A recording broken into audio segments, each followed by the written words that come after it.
नमस्कार। कथा कहानी बाई वंदना में आप सबका स्वागत है। कथा कहानी बाई वंदना में आज प्रस्तुत है मुंशी प्रेमचंद द्वारा रचित एक बहुत ही प्यारी कहानी, दो बैलों की कथा।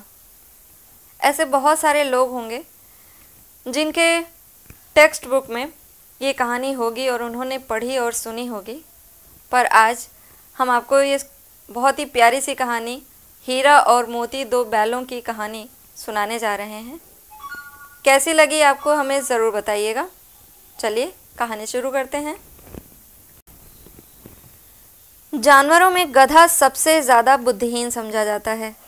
हम जब किसी आदमी को पल्ले दर्जे का बेवकूफ़ कहना चाहते हैं तो उसे गधा कहते हैं। गधा सचमुच बेवकूफ़ है या उसके सीधेपन, उसकी निरापद सहिष्णुता ने उसे यह पदवी दे दी है, इसका निश्चय नहीं किया जा सकता। गायें सींग मारती हैं। ब्याई हुई गाय तो अनायास ही सिंघनी का रूप धारण कर लेती है। कुत्ता भी बहुत गरीब जानवर है, लेकिन कभी कभी उसे भी क्रोध आ ही जाता है, किंतु गधे को कभी क्रोध करते नहीं सुना न देखा। जितना चाहो गरीब को मारो, चाहे जैसी खराब सड़ी हुई घास सामने डाल दो, उसके चेहरे पर कभी असंतोष की छाया भी न दिखाई देगी। बैसाख में चाहे एकाध बार कुलेल कर लेता हो, पर हमने तो उसे कभी खुश होते नहीं देखा। उसके चेहरे पर एक स्थायी विषाद रूप से छाया रहता है। सुख दुख हानि लाभ किसी भी दशा में उसे बदलते नहीं देखा। ऋषि मुनियों के जितने गुण हैं वे सभी उसमें पराकाष्ठा को पहुंच गए हैं, पर आदमी उसे बेवकूफ़ कहता है। सद्गुणों का इतना अनादर कहीं नहीं देखा। कदाचित सीधापन संसार के लिए उपयुक्त नहीं है। देखिए ना, भारतवासियों की अफ्रीका में क्या दुर्दशा हो रही है। क्यों अमेरिका में उन्हें घुसने नहीं दिया जाता? बेचारे शराब नहीं पीते, 4 पैसे कुछ समय के लिए बचा कर रखते हैं, जी तोड़कर काम करते हैं, किसी से लड़ाई झगड़ा नहीं करते, 4 बातें सुनकर गम खाते हैं, फिर भी बदनाम हैं।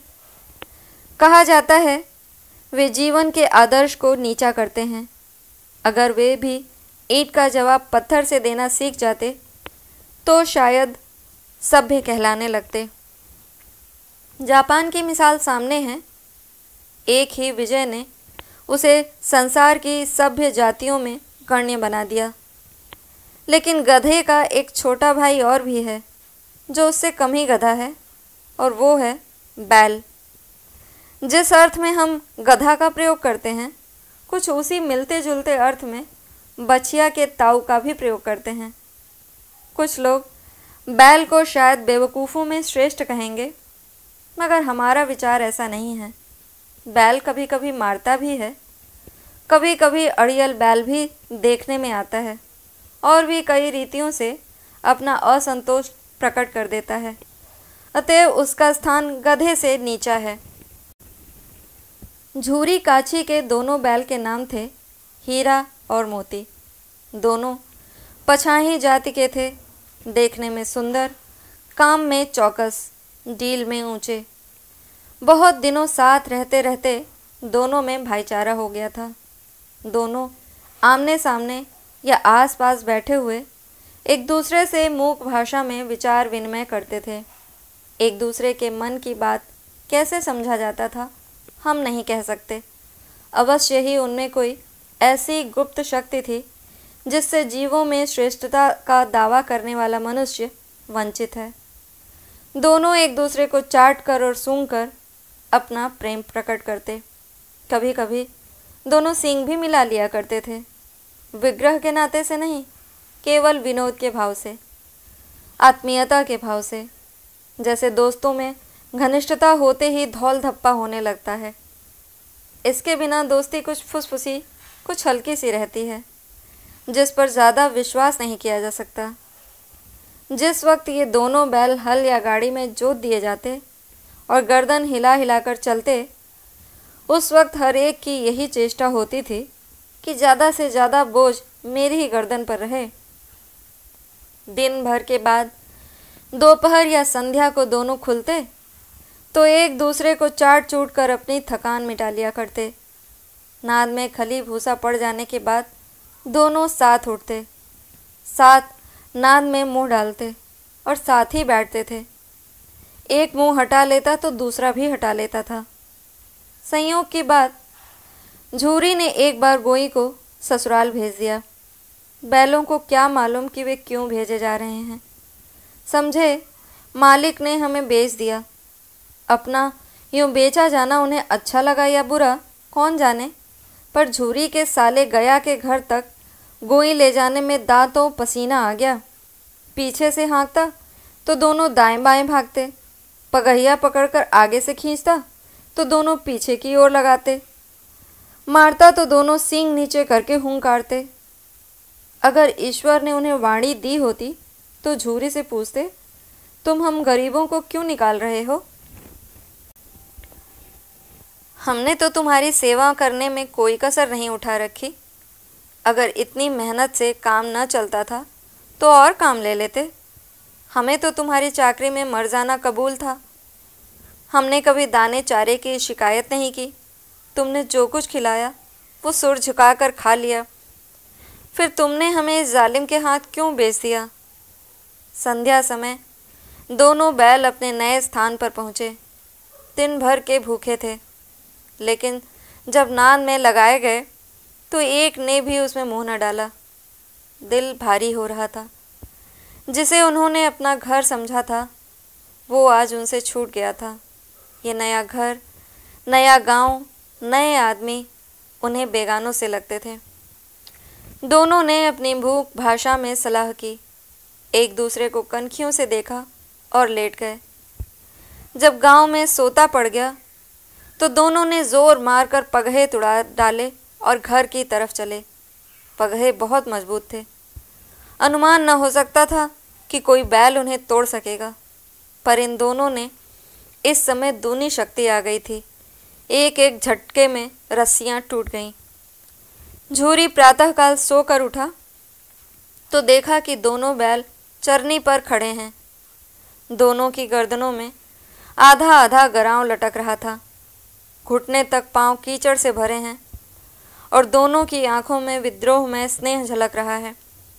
झूरी बैलों को देखकर स्नेह से गदगद हो गया। दौड़कर उन्हें गले लगा लिया। प्रेमालिंगन और चुंबन का वह दृश्य बड़ा ही मनोहर था। घर और गांव के लड़के जमा हो गए और तालियां बजा बजा कर उनका स्वागत करने लगे। गांव के इतिहास में यह घटना अभूतपूर्व न होने पर भी महत्वपूर्ण थी। बाल सभा ने निश्चय किया, दोनों पशुवीरों को अभिनंदन पत्र देना चाहिए। कोई अपने घर से रोटियां लाया, कोई गुड़, कोई चोकर, कोई भूसी। एक बालक ने कहा, ऐसे बैल किसी के पास न होंगे। दूसरे ने समर्थन किया, इतनी दूर से दोनों अकेले चले आए। तीसरा बोला, बैल नहीं हैं वे, उस जन्म के आदमी हैं। इसका प्रतिवाद करने का किसी को साहस न हुआ। झूरी की स्त्री ने बैलों को द्वार पर देखा तो जल उठी। बोली, कैसे नमक हराम बैल हैं कि एक दिन वहाँ काम न किया, भाग खड़े हुए। झूरी अपने बैलों पर यह आक्षेप न सुन सका। नमक हराम क्यों है? चारा दाना न दिया होगा तो क्या करते? स्त्री ने रौब के साथ कहा, बस तुम ही तो बैलों को खिलाना जानते हो, और तो सभी पानी पिला पिला कर रखते हैं। झूरी ने चिढ़ाया, चारा मिलता तो क्यों भागते? स्त्री चिढ़ी, भागे इसलिए कि वे लोग तुम जैसे बुद्धुओं की तरह बैलों को सहलाते नहीं, खिलाते हैं, रगड़ कर जोतते भी हैं। ये दोनों ठहरे कामचोर भाग निकले। अब देखूं कहाँ से खली और चोकर मिलता है। सूखे भूसे के सिवा कुछ न दूंगी, खाएं चाहे मरें। वही हुआ। मजूर की कड़ी ताकीद कर दी गई कि बैलों को खाली सूखा भूसा दिया जाए। बैलों ने नाद में मुंह डाला तो फीका फीका, न कोई चिकनाहट न कोई रस। क्या खाएं? आशा भरी आंखों से द्वार की ओर ताकने लगे। झूरी ने मजूर से कहा, थोड़ी सी खली क्यों नहीं डाल देता वे? मालकिन मुझे मार ही डालेंगी। चुरा कर डाला? ना दादा, पीछे से तुम भी उन्हीं किसी कहोगे। दूसरे दिन झूरी का साला फिर आया और बैलों को ले चला। अब कि उसने दोनों को गाड़ी में जोता। 2-4 बार मोती ने गाड़ी को सड़क की खाई में गिराना चाहा, पर हीरा ने संभाल लिया। वह ज़्यादा सहनशील था। संध्या समय घर पहुंचकर उसने दोनों को मोटी रस्सियों से बांधा और कल की शरारत का मज़ा चखाया। फिर वही सूखा भूसा डाल दिया। अपने दोनों बैलों को खली चूनी सब कुछ दी। दोनों बैलों का ऐसा अपमान कभी न हुआ था। झूरी उन्हें फूल की छड़ी से भी न छूता था। उसकी टिटकार पर दोनों उड़ने लगते थे। यहाँ मार पड़ी। आहत सम्मान की व्यथा तो थी ही, उस पर मिला सूखा भूसा। नांद की तरफ आंख तक न उठाई। दूसरे दिन गया ने बैलों को हल में जोता, पर इन दोनों ने जैसे तैसे पाँव न उठाने की कसम खा ली थी। वो मारते मारते थक गया, पर दोनों ने पाँव न उठाया। एक बार जब उस निर्दयी ने हीरा की नाक पर खूब डंडे जमाए तो मोती का गुस्सा काबू के बाहर हो गया। हल लेकर भागा। हल, रस्सी, जुआ, जोत सब टूट टाट कर बराबर हो गया। गले में बड़ी बड़ी रस्सियां न होती तो दोनों पकड़ाई में न आते। हीरा ने मूक भाषा में कहा, भागना व्यर्थ है। मोती ने उत्तर दिया, तुम्हारी तो इसने जान ही ले ली थी, अब की बार मार पड़ेगी। पड़ने दो, बैल का जन्म लिया है तो मार से कहाँ तक बचेंगे। गया 2 आदमियों के साथ दौड़ा आ रहा है। दोनों के हाथों में लाठियां हैं। मोती बोला, कहो तो दिखा दूं कुछ मज़ा, मैं भी लाठी लेकर आ रहा है। हीरा ने समझाया, नहीं भाई, खड़े हो जाओ। मुझे मारेगा तो मैं भी 1-2 को गिरा दूंगा। नहीं, हमारी जाति का यह धर्म नहीं है। मोती दिल में ऐंठ कर रह गया। गया आ पहुंचा और दोनों को पकड़कर ले चला। कुशल हुई कि उसने इस वक्त मारपीट न की, नहीं तो मोती भी पलट पड़ता। उसके तेवर देख कर गया और उसके सहायक समझ गए कि इस वक्त टाल जाना ही मसलहत है। आज दोनों के सामने फिर वही सूखा भूसा लाया गया। दोनों चुपचाप खड़े रहे। घर के लोग भोजन करने लगे। उस वक्त छोटी सी लड़की 2 रोटियां लिए निकली और दोनों के मुंह में देकर चली गई। उस एक रोटी से इनकी भूख क्या शांत होती, पर दोनों को के हृदय को मानो भोजन मिल गया। यहाँ भी किसी सज्जन का वास है। लड़की भैरों की थी। उसकी माँ मर चुकी थी। सौतेली माँ उसे मारती रहती थी, इसलिए इन बैलों से उसे एक प्रकार की आत्मीयता हो गई थी। दोनों दिन भर जोते जोते, डंडे खाते, अड़ते। शाम को थान पर बांध दिए जाते और रात को वही बालिका उन्हें 2 रोटियां खिला जाती। प्रेम के इस प्रसाद की यह बरकत थी कि 2-2 गाल सूखा भूसा खाकर भी दोनों दुर्बल न होते थे, मगर दोनों की आंखों में रोम रोम में विद्रोह भरा हुआ था। एक दिन मोती ने मूक भाषा में कहा, अब तो सहा नहीं जाता हीरा, क्या करना चाहते हो? एकाध को सींगों पर उठाकर फेंक दूंगा। लेकिन जानते हो, वो प्यारी लड़की जो हमें रोटियां खिलाती है, उसी की है जो इस घर का मालिक है। बेचारी अनाथ न हो जाएगी। तो मालिक को न फेंक दूं, वही तो उस लड़की को मारती है। लेकिन औरत जात पर सींग चलाना मना है, ये भूले जाते हो। तुम तो किसी तरह निकलने ही नहीं देते। बताओ, तुड़ाकर भाग चलें? हाँ, ये मैं स्वीकार करता हूँ, लेकिन इतनी मोटी रस्सी टूटेगी कैसे? इसका एक उपाय है। पहले रस्सी को थोड़ा सा चबा लो, फिर एक झटके में जाती है। रात को जब बालिका रोटियां खिलाकर गई, दोनों रस्सियां चबाने लगे, पर मोटी रस्सी मुंह में न आती थी। बेचारे बार बार जोर लगाकर रह जाते थे। सहसा घर का द्वार खुला और वही लड़की निकली। दोनों सिर झुकाकर उसका हाथ चाटने लगे। दोनों की पूंछें खड़ी हो गईं। उसने उनके माथे सहलाए और बोली, खोल देती हैं। चुपके से भाग जाओ, नहीं तो यहाँ लोग मार डालेंगे। आज घर में सलाह हो रही है कि इनकी नाकों में नाथ डाल दी जाए। उसने गराव खोल दिया, पर दोनों चुपचाप खड़े रहे। मोती ने अपनी भाषा में पूछा, अब चलते क्यों नहीं? हीरा ने कहा, चलें, लेकिन एक कल इस अनाथ पर आफत आएगी, सब इसी पर संदेह करेंगे। सहसा बालिका चिल्लाई, दोनों फूफा वाले बैल भागे जा रहे हैं। दादा, ओ दादा, दोनों बैल भागे जा रहे हैं, जल्दी दौड़ो। गया हड़बड़ा कर भीतर से निकला और बैलों को पकड़ने चला। वे दोनों भागे।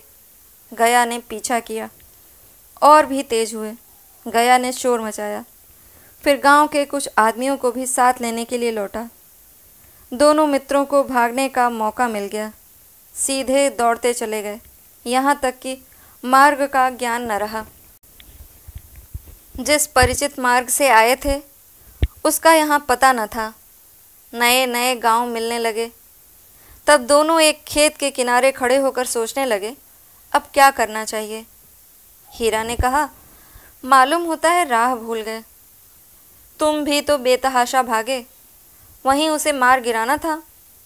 उसे मार गिराते तो दुनिया क्या कहती। अपना धर्म छोड़ दें, लेकिन हम अपना धर्म क्यों छोड़ें। दोनों भूख से व्याकुल हो रहे थे। खेत में मटर खड़ी थी, चरने लगे। रह रहकर आहट ले लेते कि कोई आता तो नहीं है। जब पेट भर गया, दोनों ने आज़ादी का अनुभव किया तो मस्त होकर उछलने कूदने लगे। पहले दोनों ने डकार ली, फिर सींग मिलाए और एक दूसरे को ठेलने लगे। मोती ने हीरा को कई कदम पीछे हटा दिया, यहाँ तक कि वह खाई में गिर गया। तब उसे भी क्रोध आया, संभल कर उठा और फिर मोती से मिल गया। मोती ने देखा खेल में झगड़ा हुआ चाहता है तो किनारे हट गया।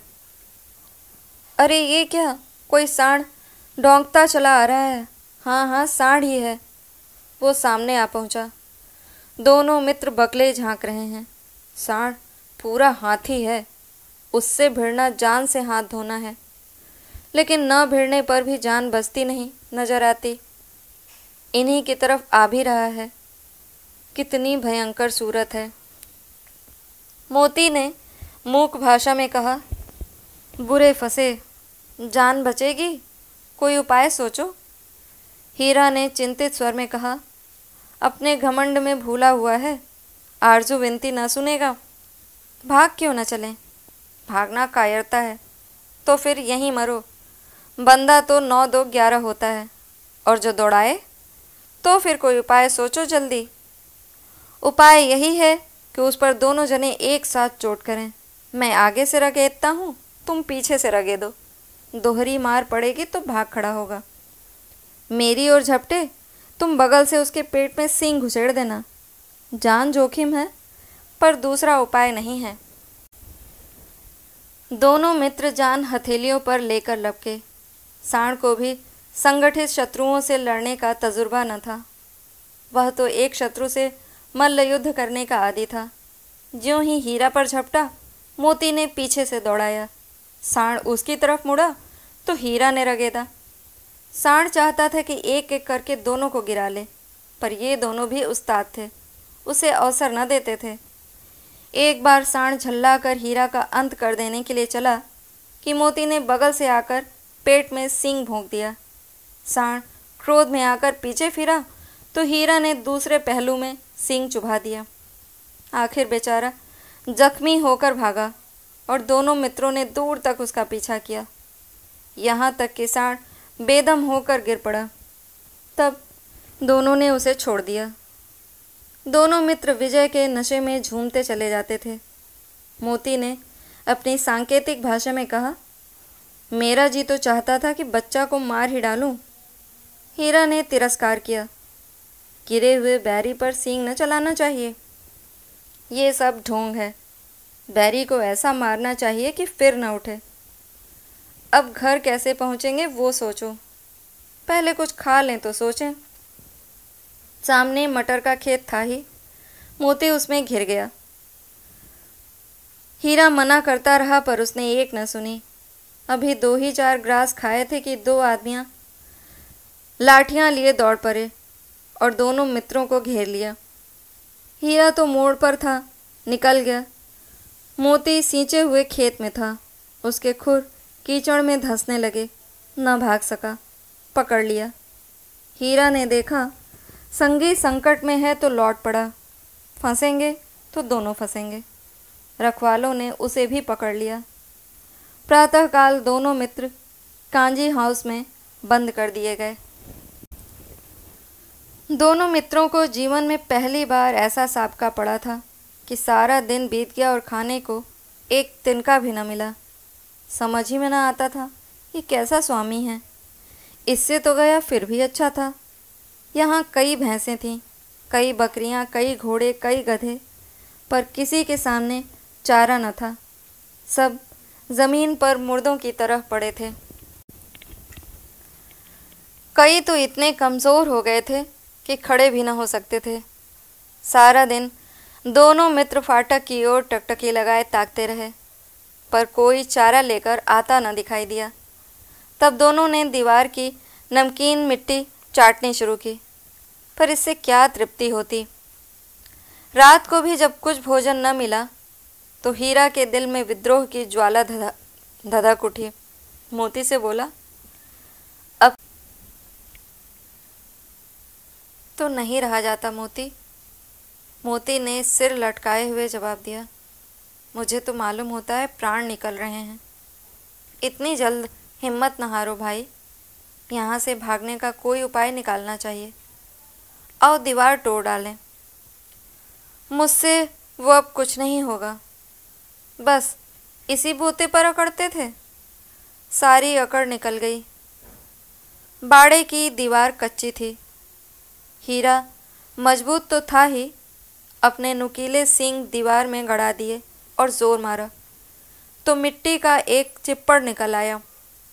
फिर तो उसका साहस बढ़ा। उसने दौड़ दौड़ कर दीवार पर चोटें की और हर चोट में थोड़ी थोड़ी मिट्टी गिराने लगा। उस समय कांजी हाउस का चौकीदार लालटेन लेकर जानवरों की हाजिरी लेने आ निकला। हीरा का उज्जडपन देखकर उसने उसे कई डंडे रसीद किए और मोटी सी रस्सी से बांध दिया। मोती ने पड़े पड़े कहा, आखिर मार खाई, क्या मिला? अपने बूते भर जोर तो मार दिया। ऐसा जोर मारना किस काम का कि और बंधन में पड़ गए। जोर तो मारता ही जाऊंगा, चाहे कितने ही बंधन पड़ते जाएं। जान से हाथ धोना पड़ेगा, कुछ परवाह नहीं, यूं भी तो मरना ही है। सोचो, दीवार खुद जाती तो कितनी जानें बच जाती। इतने भाई यहाँ बंद हैं, किसी की देह में जान नहीं है। 2-4 दिन और यही हाल रहा तो सब मर जाएंगे। हाँ, ये बात तो है। अच्छा तो ला, फिर मैं भी जोर लगाता हूँ। मोती ने भी दीवार में उसी जगह सींग मारा। थोड़ी सी मिट्टी गिरी और फिर हिम्मत बढ़ी। फिर तो वह दीवार में सींग लगाकर इस तरह जोर करने लगा मानो किसी प्रतिद्वंदी से लड़ रहा है। आखिर कोई 2 घंटे की जोर आजमाइश के बाद दीवार ऊपर से लगभग 1 आंत गिर गई। उसने दूनी शक्ति से दूसरा धक्का मारा तो आधी दीवार गिर पड़ी। दीवार का गिरना था कि अधमरे से पड़े हुए सभी जानवर चेत उठे। तीनों घोड़ियां सरपट भाग निकलीं, फिर बकरियां निकलीं, इसके बाद भैंस भी खिसक गई, पर गधे अभी तक ज्यों के त्यों खड़े थे। हीरा ने पूछा, तुम दोनों क्यों नहीं भाग जाते? एक गधे ने कहा, जो कहीं फिर पकड़ लिए जाएं तो क्या हर्ज है, अभी तो भागने का अवसर है। हमें तो डर लगता है, हम यहीं पड़े रहेंगे। आधी रात से ऊपर जा चुकी थी। दोनों गधे अभी तक खड़े सोच रहे थे कि भागें या ना भागें, और मोती अपने मित्र की रस्सी तोड़ने में लगा हुआ था। जब वो हार गया तो हीरा ने कहा, तुम जाओ, मुझे यहीं पड़ा रहने दो, शायद कहीं भेंट हो जाए। मोती ने आंखों में आंसू लाकर कहा, तुम मुझे इतना स्वार्थी समझते हो हीरा? हम और तुम इतने दिनों तक साथ रहे हैं, आज तुम विपत्ति में पड़ गए तो मैं तुम्हें छोड़कर अलग हो जाऊं? हीरा ने कहा, बहुत मार पड़ेगी, लोग समझ जाएंगे ये तुम्हारी शरारत है। मोती गर्व से बोला, जिस अपराध के लिए तुम्हारे गले में बंधन पड़ा, उसके लिए अगर मुझ पे भी मार पड़े तो क्या चिंता। इतना तो हो ही गया कि 9-10 प्राणियों की जान बच गई, वे सब तो आशीर्वाद देंगे। ये कहते हुए मोती ने दोनों गधों की सींगों से मार मार कर बाड़े के बाहर निकला और तब अपने बंधु के पास आकर सो रहा। भोर होते ही मुंशी और चौकीदार तथा अन्य कर्मचारियों में कैसी खलबली मची, इसे लिखने की ज़रूरत नहीं। बस इतना काफ़ी है कि मोती की खूब मरम्मत हुई और उसे भी मोटी रस्सी से बांध दिया गया। 1 सप्ताह तक दोनों मित्र वहाँ बंधे पड़े रहे। किसी ने चारे का एक तृण भी न डाला। हाँ, एक बार पानी दिखा दिया जाता था, यही उनका आधार था। दोनों इतने दुर्बल हो गए थे कि उठा तक न जाता था, ठठरियाँ निकल आई थीं। एक दिन बाड़े के सामने डुगी बजने लगी और दोपहर होते होते वहाँ 50-60 आदमी जमा हो गए। तब दोनों मित्र निकाले गए और उनकी देखभाल होने लगी। लोग आ आकर उनकी सूरत देखते और मन फीका करके चले जाते। ऐसे मृतक बैलों का कौन खरीदार होता। सहसा एक दढ़ियल आदमी, जिसकी आंखें लाल थीं और मुद्रा अत्यंत कठोर, आया और दोनों मित्रों के कूल्हे में उंगली गोंदकर मुंशी जी से बातें करने लगा। उसका चेहरा देखकर अंतर्ज्ञान से दोनों मित्रों के दिल कांप उठे। वह कौन है और उन्हें क्यों टटोल रहा है, इस विषय में उन्हें कोई संदेह न हुआ। दोनों ने एक दूसरे को भीत नेत्रों से देखा और सिर झुका लिया।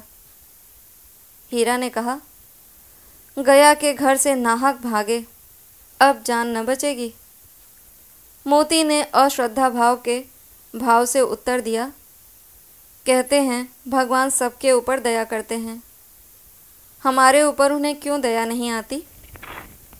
भगवान के लिए हमारा मरना जीना दोनों बराबर है। चलो अच्छा ही है, कुछ दिन उसके पास तो रहेंगे। एक बार भगवान ने उस लड़की के रूप में हमें बचाया था, क्या अब ना बचाएंगे। ये आदमी छुरी चलाएगा, देख लेना। तो क्या चिंता है, मांस, खाल, सींग, हड्डी सब किसी न किसी काम आ जाएंगे।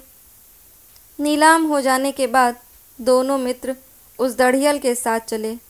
दोनों की बोटी बोटी कांप रही थी, बेचारे पांव तक न उठा सकते थे, पर भय के मारे गिरते पड़ते भागे जाते थे, क्योंकि वह ज़रा भी चाल धीमी हो जाने पर ज़ोर से डंडा जमा देता था। राह में गाय बैलों का एक रेवड़ हरे हरे हार में चरता नजर आया। सभी जानवर प्रसन्न थे, चिकने चपल, कोई उछलता था, कोई आनंद से बैठा पागुर करता था। कितना सुखी जीवन था इनका, पर कितने स्वार्थी हैं सब। किसी को चिंता नहीं कि उनके 2 भाई बधिक से हाथ पड़े कैसे दुखी हैं।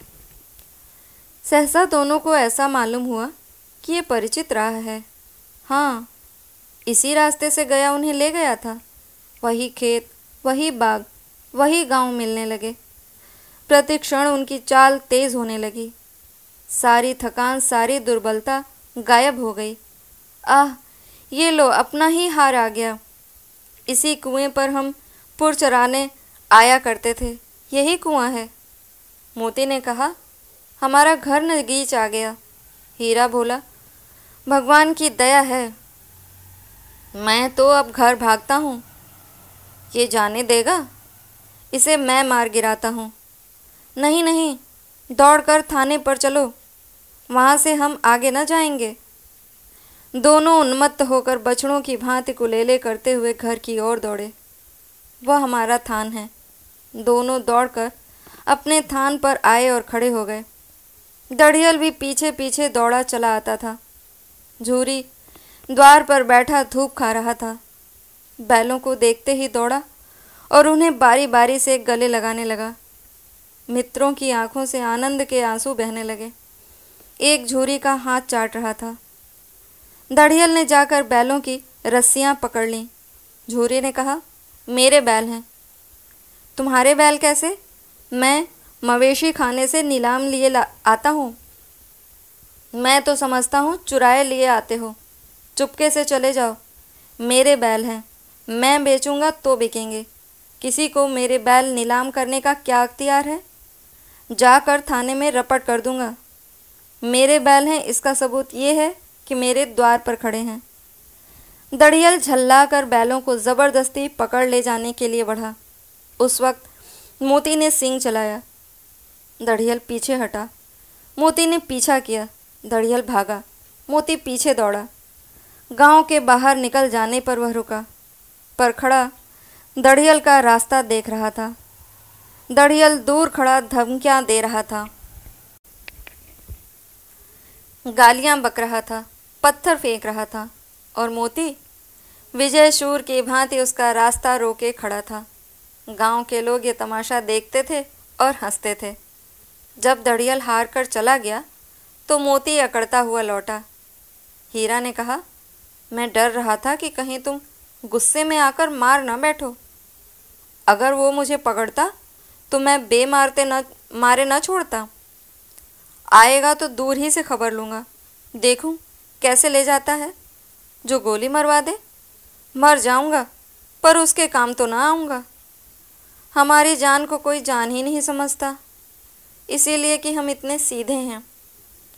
ज़रा देर में नादों में खली, भूसी, चोकर और दाना भर दिया गया और दोनों मित्र खाने लगे।